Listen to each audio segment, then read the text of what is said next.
¿Qué tan preparados estamos para comprender el fin si no hemos profundizado en el principio?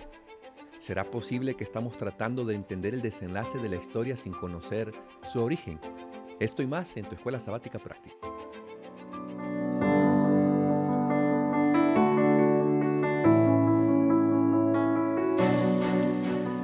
Bienvenidos a Escuela Sabática Práctica. Nos da mucha alegría que estés con nosotros. Damos gracias a Dios por la oportunidad que tenemos de poder estudiar la lección número 2 de esta lección tan fascinante que nos está hablando acerca de los símbolos y de las profecías bíblicas. La lección número 2 de esta semana es titulada El Génesis como fundamento. El texto que tenemos que memorizar se encuentra en Juan capítulo 1, verso 29. Al día siguiente Juan vio a Jesús que venía hacia él y dijo: Este es el Cordero de Dios que quita el pecado del mundo. Mi querido amigo y amiga, si tienes un comentario, por favor, compártelo. Queremos leerte. Si aprendiste algo de esta lección, si quieres compartir algo de esta lección, tus comentarios son bienvenidos. Pastores, qué gusto me da estar con ustedes otra vez. Pastor Enrique Báez, ¿cómo se siente usted? Muy agradecido a Dios porque una vez más tenemos la oportunidad de encontrarnos aquí en Escuela Sabática Práctica. Qué bueno, qué bueno. Pastor Villalobos, ¿cómo está? Agradecido al Señor. Qué lindo de estar con ustedes y poder compartir un tema tan importante como este. Gracias a Dios. Muy bien, y vamos a tener una oración. Pastor Báez, ¿nos puede dirigir en la oración? ¿Cómo no? Amoroso Padre, una vez más venimos delante de ti a suplicarte que tú nos bendigas con la presencia del Espíritu Santo, que al abrir tu palabra y al estudiar tu palabra, tú nos guíes a ti y que nuestras vidas puedan ser recreadas y fortalecidas por tu palabra. En el nombre de Jesús te lo imploramos. Amén. Amén. Amén. Amén. Muy bien, la lección de esta semana hay mucho de qué hablar. Se está haciendo una relación entre Génesis y Apocalipsis. Génesis no solo es el relato de cómo comenzó todo, es el cimiento sobre el cual se construye prácticamente la narrativa bíblica, todo lo que encontramos en la Biblia. Encontramos, por ejemplo, en las páginas del Génesis, el amor en el jardín, el sacrificio del primer animal inmolado y la muerte también como consecuencia del pecado. Sin embargo, sin este contexto del libro de Génesis, ¿cómo podríamos entender el sacrificio de Cristo o la restauración final que se describe en las profecías? Queridos pastores, ¿por qué es tan importante estudiar el Génesis para poder comprender las profecías bíblicas? Génesis, como acabas de señalar, es el fundamento de todo lo que sigue. Cuando nosotros abrimos la Biblia, pues es el inicio de todo. Es el inicio de la creación, es el inicio de la familia, es el inicio de todo lo que el relato nos va a presentar, el matrimonio, por supuesto el inicio del origen del pecado, todo se va a presentar. Génesis, pues sin Génesis sería muy complicado entender el plan de la salvación, pues que como nosotros veremos más adelante, es allí que se presenta, ¿verdad?, el primer sacrificio. Dios introduce el sistema sacrificial, Dios hace la promesa de un Mesías, un descendiente de la mujer que vendría para rescatarnos. Y claro, como señalaras en la introducción, no hay forma de yo poder comprender el fin sin ir al principio. Y debo señalar esto, que posiblemente por razones obvias nosotros podemos pasar por alto, pero la forma como inicia el relato asume un fin.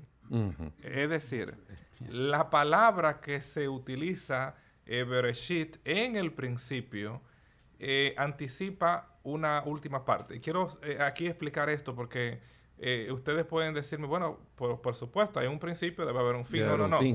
Lo que ocurre es que la forma... es decir, en el texto que Moisés escribió en hebreo, en el hebreo existen varias palabras para principio.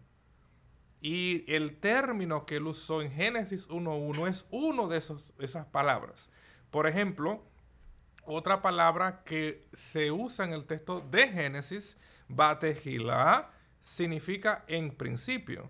o en el principio, pero no es Bereshit. Otra expresión que él va a utilizar, Barishomá, también significa en el principio, y Moisés la usa en el Génesis. Es decir, en hebreo hay varias palabras que se pueden utilizar para hablar de un principio, pero el término que él usó en Génesis 1:1 es el que demanda un fin. Es especial en ese caso. Específicamente, y yo quiero ilustrar esto para que podamos comprenderlo. Hay un texto que nos va a ayudar a entender esto, que está escrito por el profeta Isaías, en el libro de Isaías, capítulo 46, donde se usan los dos lados del emparedado, si queremos colocarlo así, donde dice el texto en Isaías 46:10, el profeta, Dios está hablando, que anuncia lo porvenir. Esa expresión porvenir es aharit, que es lo opuesto a Bereshit. Entonces Isaías dice, yo anuncio el fin desde el principio. Es decir, la palabra que se utiliza aquí, principio, es la misma Reshit de Génesis 1:1. En otras palabras, cuando Moisés dice en el principio, él está anticipando un fin. En otras palabras, Génesis inicia anunciándonos que hay un fin al cual Dios nos va a conducir, Dios nos quiere llevar, y que hoy nosotros lo vemos en el contexto de las profecías apocalípticas, las profecías escatológicas, que en el canon ya fueron anticipadas solo en la primera palabra que Moisés utilizó. Así que no hay forma de entender el fin sin ir al principio. Es la manera como el autor bíblico está realizando. Tú quieres entender el fin, vuelve al principio. Tú quieres saber hacia dónde nos llevará toda la revelación, vuelve al principio. No hay forma de obviarlo. Entonces, de Génesis encontramos, por decirlo así, ese frame, ese marco que habla el canon, hablando de un Dios que crea. Y no solo eso. Tú vas a ir al final del canon, Apocalipsis, capítulo 21, y tú vas a encontrar recreación. Porque el principio, no solamente canónicamente hablando, sino de la revelación de Dios, anticipa el fin. Es decir, Dios inicia hablándonos de ese Edén, de ese lugar perfecto que Él creó, y que por razón del pecado entrar, como Génesis 3 presenta, ocurre todo lo que nosotros hemos experimentado, pero el objetivo de Dios es volvernos a un fin que nos conecte con el principio, a un nuevo Edén, a una tierra nueva, a la nueva Jerusalén, como presenta el Apocalipsis. Es decir, yo no puedo entender Apocalipsis si no voy al principio, porque el canon fue escrito, diseñado bajo inspiración, que aún los términos que se utilizaron anticipaban el fin. Amén. Tremendo. Entre tantos temas que se establecen en Génesis, Pastor Villalobos, ¿qué podemos decir acerca de lo que dijo el pastor, la introducción del pecado? Que eso sería como el conflicto. ¿Cuáles serían las bases de ese conflicto cósmico? Es interesante, en el libro de Génesis, este libro establece, podríamos decir, los fundamentos del conflicto cósmico. Y lo hace al introducir temas centrales que subyacen de la narrativa bíblica entre la lucha del bien y el mal. Y obviamente también encontramos allí el propósito redentor de Dios para con la humanidad. Si fuéramos al capítulo 1 y 2, ahí encontramos la creación y la autoridad de Dios, bien clarito. Génesis inicia declarando que Dios es el creador soberano de todas las cosas.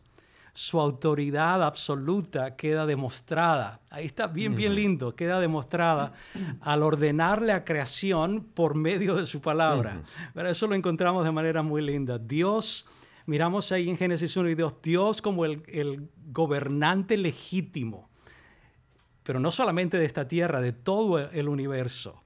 En contraste con cualquier otra rebelión, contra cualquier otra autoridad. En Génesis 3, el conflicto cósmico emerge explícitamente en el capítulo 3, donde la serpiente, que es identificada como, o más tarde como Satanás, introduce la tentación, lleva a la humanidad a dudar de la bondad y también de la autoridad de Dios. Muy importante, por eso pensaba mucho en el comentario del pastor Baez. No podríamos entender lo que va a pasar al final si no entendemos lo que ha ocurrido al principio. Miramos a la serpiente como agente de rebelión, esa serpiente que representa el poder del mal y la rebelión contra Dios, bien clara en estos capítulos, y cómo también el pecado trae sus consecuencias. Pero son temas muy, muy importantes. Y hay un pasaje en Génesis 3:15 donde dice: pondré enemistad entre tú y la mujer, y entre tu descendencia y la de ella. Su descendencia te aplastará la cabeza, pero tú le morderás el talón. Y este es un texto clave porque nos habla de la victoria final, ¿verdad? De lo que va a ocurrir en el tiempo del fin, donde el bien tomará control sobre el mal y sus consecuencias. Me gustaría comentar algo basado en ese versículo, como el pastor señala. Dios es el que habla, dice, enemistad pondré. Es interesante. Luego que el pecado entra, nuestra naturaleza, nuestro ADN es pecaminoso. That's right. Yeah. Nosotros, por nosotros mismos, ya no tenemos la posibilidad de distinguir moralmente de acuerdo a la capacidad que Dios le otorgó a Adán y a Eva antes que el pecado entrara. Entonces, el único que puede crear la enemistad en ese conflicto que ya nosotros somos partícipes, aunque no decidimos nada, es Dios. Es decir, tú no tienes la capacidad para decir, yo me voy a enemistar con el enemigo de Dios. Tú no puedes hacer eso. Tú no tienes la capacidad para vencer el pecado. Tú no tienes la capacidad para vencer la tentación. Pero es Dios. Por eso Génesis 3:15, no solo en la tradición rabínica, sino en la tradición cristiana, es la primera promesa mesiánica que encontramos en las Escrituras, el Evangelio, como fue llamado por los padres de la iglesia, porque es Dios que te da la respuesta. En otras palabras, en este conflicto no hay forma que tú escapes. Tú no puedes vencer el vicio, tú no puedes vencer la tentación por ti. Por eso Jesús dijo, separados de mí, nada podéis hacer. Y es Él el que coloca la enemistad entre nosotros y la serpiente, y entre nosotros y el pecado. Nosotros no lo podemos lograr. Él es en nosotros el que nos da la victoria. Amén. Amén. Amigos, también queremos escuchar sus comentarios. Y les lanzo también una pregunta para que puedan participar de esta lección. ¿Qué otro tema profético introduce el Génesis? Hay varios, pero me gustaría que ustedes también opinaran. ¿Qué otro tema profético se introduce en el libro de Génesis? Y hablando de temas, hay un tema que no debemos de pasar por alto, que es una historia registrada en el libro de Génesis, el capítulo 22. Y estoy hablando de esta historia que es tan impactante que se sigue hablando miles de años después. Y la pregunta que se sigue generando, ¿cómo es posible que Dios pida este tipo de sacrificio? Estoy hablando de la historia de Abraham e Isaac. Imaginen el drama, un padre y su hijo enfrentando una prueba inimaginable. Eso es un drama interesante, pero detrás de esto hay una simbología tremenda, porque este relato no solo revela el carácter de Dios, sino que apunta a algo más, nos muestra algo más.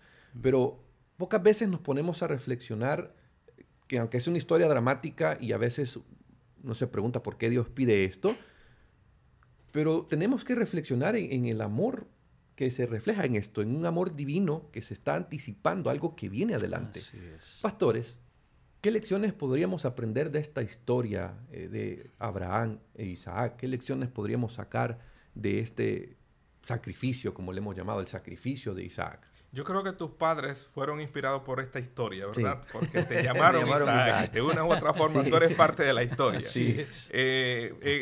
Retomando tu comentario, pastor, cuando mencionas cómo Dios puede pedir sacrificios humanos, es una pregunta que posiblemente alguien en la audiencia se ha hecho en un lugar, en un punto en su vida. Pero yo quiero señalar que lo primero que el texto bíblico anota en el inicio de la historia, conocida en la tradición rabínica con el nombre de Akeda, que es la expresión en hebreo que se conoce la historia, es que el texto no pasó por alto el hecho de decir una prueba. Dios probó. El verbo nisá, nasá, probar, está diciendo desde antes que la historia ocurra que Dios no pide sacrificios humanos.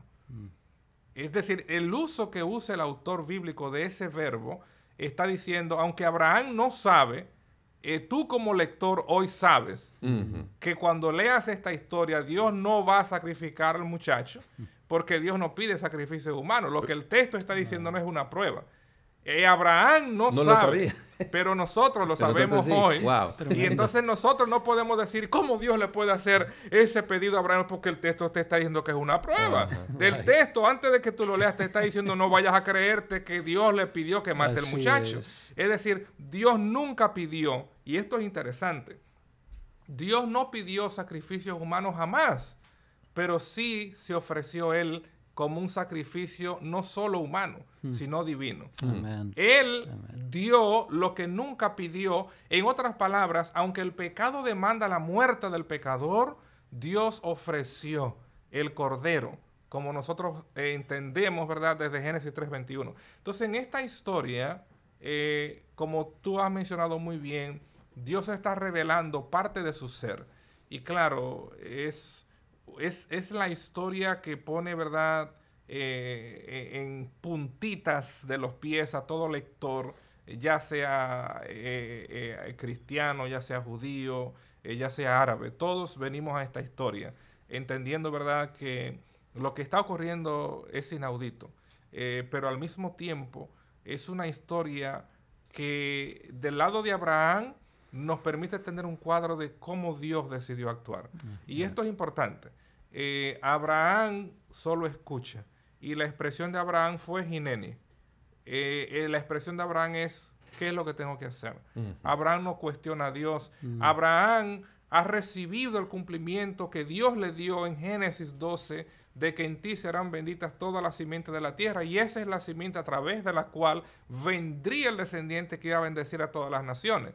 Pero Abraham no comienza a cuestionar a Dios, pero si me diste la bendición, ¿por qué me la quitas? ¿O por qué me la vas a quitar? Abraham se somete al pedido de Dios, aunque no entiende. Y claro, la forma como Moisés escribió esta historia, el movimiento calculado, es decir, Dios habla a Abraham, Abraham despierta a los siervos primero que a Isaac, al último que Abraham despierta es a Isaac, para en la narrativa poner la tensión de que él quiere asegurarse que todo viene de Dios. Abraham prepara los animales, una cosa que es ilógica. Alguien que el texto relata más luego que tiene 318 siervos, está cortando la leña, preparando el animal, es trabajo de siervo. Pero es la forma como el autor canaliza la tensión de la historia.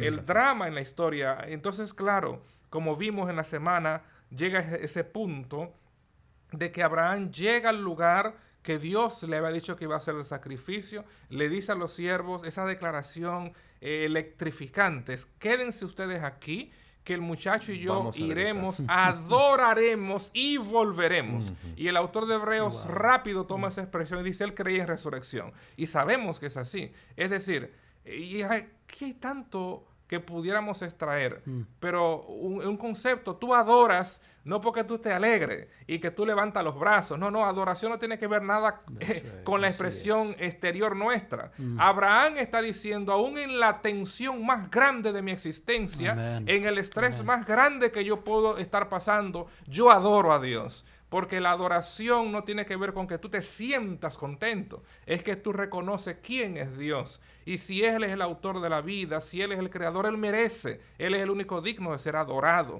no basado en sentimientos, sino en ese principio, en esa relación. Entonces es interesante, Padre mío, aquí está el fuego, aquí está la leña. ¿Dónde está? ¿Dónde está el cordero? Y claro, Abraham, en la narrativa se encuentran algunos puntos de silencio.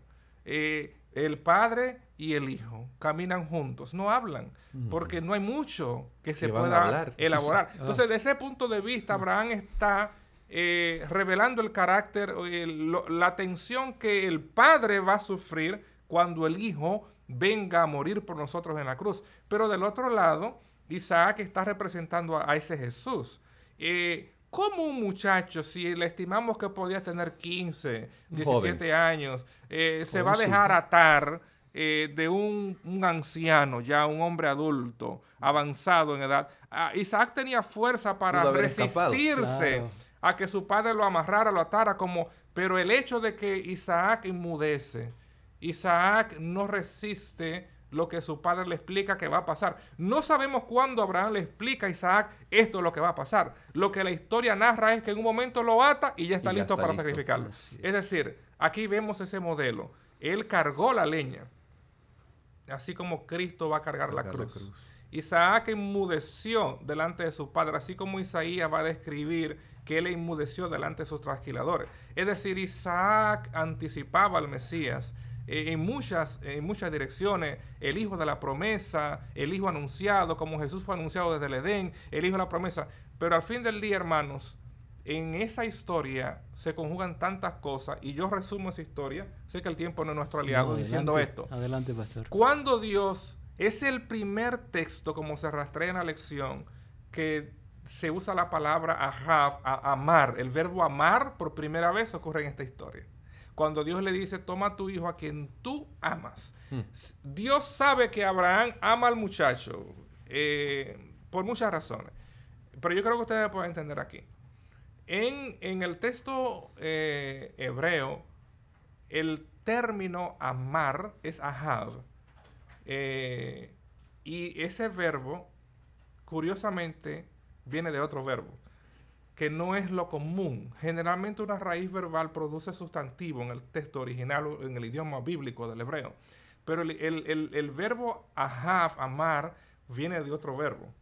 Y el verbo amar en hebreo viene del verbo yahar, que significa dar. Es decir, quiero que me puedan copiar esto. Dios sabe que Abraham ama. Abraham sabe desde niño que el verbo amar viene del verbo dar. Y ahora Dios le está diciendo, yo quiero que tú me des lo que tú amas, que en otras palabras es un símbolo que tú me amas más a mí que lo que tú lo amas a él. Y yo quiero que tú puedas entender esto. El amor no es expresiones huecas. El amor en el texto bíblico es estar dispuesto a darlo todo, incluyendo la vida. Y cuando Abraham levantó el cuchillo para quitarle la vida a su hijo, Dios mismo tiene que declarar, ahora entiendo que me temes, porque has escuchado mi voz y no me rehusaste a quien tú amas. En otras palabras, Génesis 3:15 anticipó la llegada del Mesías. Génesis 22 manifiesta lo que Jesús le dijo a los líderes en Juan 8:56. Abraham vio mi día y se gozó. Y Génesis sirve como fundamento para que tú entiendas el texto de la Biblia más conocido, que es Juan 3:16. De tal manera amó. Porque de tal manera amó Dios. ¿Por qué? Porque dio. Porque en el hebreo el verbo amar viene del verbo dar. Y Dios demuestra que te ama porque se dio por ti, por mí en la cruz. En otras palabras, Génesis 22 anticipaba el Evangelio. No existe amor sin entrega total. Por eso cuando tú amas, tú das. Porque Dios amó, Él se dio por completo en la cruz. Y es lo que en esencia Génesis nos está anticipando. Por eso es imposible entender el fin sin el principio. Claro. Sin el principio. Es ahí donde miramos el amor abnegado de Dios. Eso me gustó mucho. Lo miramos en la creación, lo miramos en la redención. Y cuando yo pienso en características, tú sabes, de ese amor abnegado de Dios, miro ese amor que es incondicional. Yo me pregunto si alguno de los que están mirándonos en este momento, al pensar en amor condicional, puedan recordar algún momento de la vida donde saben que no se merecía ese amor del todo. Sin embargo, Dios siempre continúa proveyéndolo.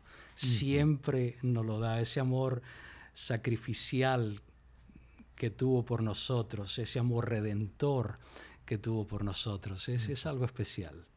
Qué linda historia, por cierto, Pastor. Gracias por muy conmovedor ampliar en esa historia tan linda. Muy bien, amigos. Hay un personaje que aparece a lo largo de la Escritura que se le conoce por varios nombres en nuestro medio hispano, que de paso, si lo conoces por otro nombre, ponlo en los comentarios también. Desde el Edén hasta el Apocalipsis, se le conoce a este personaje como la serpiente, como el dragón, símbolos de lo mismo, Satanás, el maestro del engaño. Y Génesis nos muestra cómo una simple conversación distorsionó la verdad de Dios y llevó a la humanidad a la caída, al pecado, a la desobediencia. Apocalipsis, por otro lado, revela a este enemigo como un dragón feroz. En Apocalipsis 12 es un dragón feroz que está tratando de destruir al pueblo, al remanente de Dios. Dos imágenes, una sutil, una serpiente astuta y una aterradora, un dragón queriendo destruirte, pero tiene un mismo propósito, separar a la humanidad del Creador. Entonces esto lo encontramos en Génesis 3, del 1 al 5 y Apocalipsis 12:9. Aquí hay varias cosas que podemos hablar, vemos cómo podemos estar atentos a los engaños del enemigo, cómo podemos permanecer firmes, cómo identificar al engaño del enemigo, un ataque del enemigo y cómo resistirlo. Pastores, para ir concluyendo, ¿cómo podríamos aplicar estas lecciones del Génesis en nuestra vida diaria? Tú nunca verás al diablo diciendo, aquí estoy yo, soy el diablo. Desde que Satanás se introduce en las Escrituras, utiliza un medio inesperado. La serpiente, como nosotros sabemos por la inspiración que Dios le dio a Elena G. de White en sus escritos, era uno de los animales más hermosos que había en la creación. Y claro, Satanás llega a apoderarse de este animal como un medio. Y yo quiero explicar esto, yo sé que el tiempo va contra nosotros, pero escucha. Posiblemente tú mismo, yo mismo, en nuestro pueblo, tenemos diferentes términos para hablar de serpientes. Sí. Podemos mencionar víbora, culebra. Un montón de términos. En la Biblia hay cerca de una docena. En el Antiguo Testamento nada más hay cerca de una docena de términos diferentes, áspid, víbora, que se utilizan para hablar de este reptil. Voy a colocarlo así. Lo interesante es que el término que Moisés usa en Génesis 3:1 es un término que él lo usa por una razón teológica. Porque la palabra en hebreo es nahash. Y claro, ese es un sustantivo que se traduce como serpiente. De paso, en la Biblia, en el texto bíblico, nosotros tenemos casos de personajes que se llamaban serpientes, pero no eran judíos, ¿verdad? Para que no se vayan a asustar. Lo interesante es que nosotros, un rey de Amón se llamaba Nahash, así lo presenta el texto en 1 Samuel 11:1. Pero lo especial es que en la Biblia hay una raíz verbal que se utiliza de donde también proviene este sustantivo Nahash. Y la raíz Nahash significa adivinar. Como una práctica que viene de las tinieblas. Es decir, a través del sustantivo que Moisés utiliza, él está diciendo, aquí hay un medium. Esta serpiente no es normal. Esta serpiente no es como cualquier otra. Aquí hay un medium a través del idioma. Nosotros no lo podemos captar porque no estamos mirando el texto como fue escrito. Satanás se te puede presentar en la mujer que no es tu esposa para tratar de conquistar tu corazón y romper tu relación. Pero tú no vas a ver a Satanás en esa mujer bella con que un supuestamente... tridente, no, tú no vas a ver nunca a Satanás con un tridente. Con cuernos. Satanás se te puede presentar aún a través de tus amigos que te están induciendo a apartarte de los caminos de Dios. Imagínate tú si se presentó a través de Pedro para decirle a Jesús, ay Señor, ¿y cómo tú te vas a dejar crucificar? Apártate. Y Jesús le tuvo que decir a Pedro, apártate de mí, Satanás. En otras palabras, la serpiente antigua, como la describe Apocalipsis 12:9, siempre utiliza medium. La única forma que tú y yo podemos ser más que vencedores y que se cumpla esa promesa que el apóstol Pablo presentó a los romanos en su epístola, en el capítulo 16, versículo 20, y el Dios de paz aplastará en breve a Satanás bajo vuestros pies. La única forma es que tú y yo estemos en Cristo, porque fue Cristo quien aplastó la cabeza de la serpiente al morir en la cruz. Y es solo a través de Él que nosotros podemos obtener la victoria sobre el pecado y las tentaciones. Amén. Pastor Villalobos, ¿qué Quisiera solamente añadir? decir lo siguiente después de escuchar el comentario del pastor. Yo quisiera animar a cada uno de ustedes a conocer la palabra de Dios. Es tan importante. La base para explicar las verdades bíblicas es conocerlas. Conocerlas. Y quisiera animarles a eso. Todos lo necesitamos. Todos lo necesitamos. Pastor. Amigos, hemos concluido una lección más de Escuela Sabática Práctica. quiero invitarles también a leer el Génesis. Quieren reflexionar en el amor de Cristo Jesús, en su sacrificio, Génesis 22.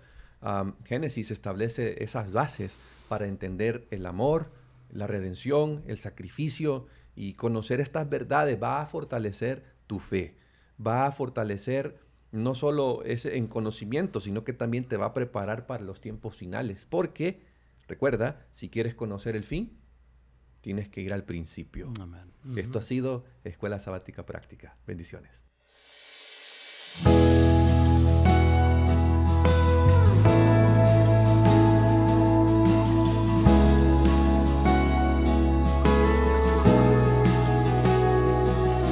En la Biblia puedo ver lo que pronto pasará. Jesús viene otra vez, nos viene a rescatar. Las profecías ya se cumplen, el fin se acerca ya. Al mundo anunciaremos que pronto volverá. Cristo viene otra vez, Jesús volverá. Las profecías se cumplen, digámoslo ya, que todo el mundo conozca el poder de su cruz. Alumbremos al mundo con la luz de Jesús.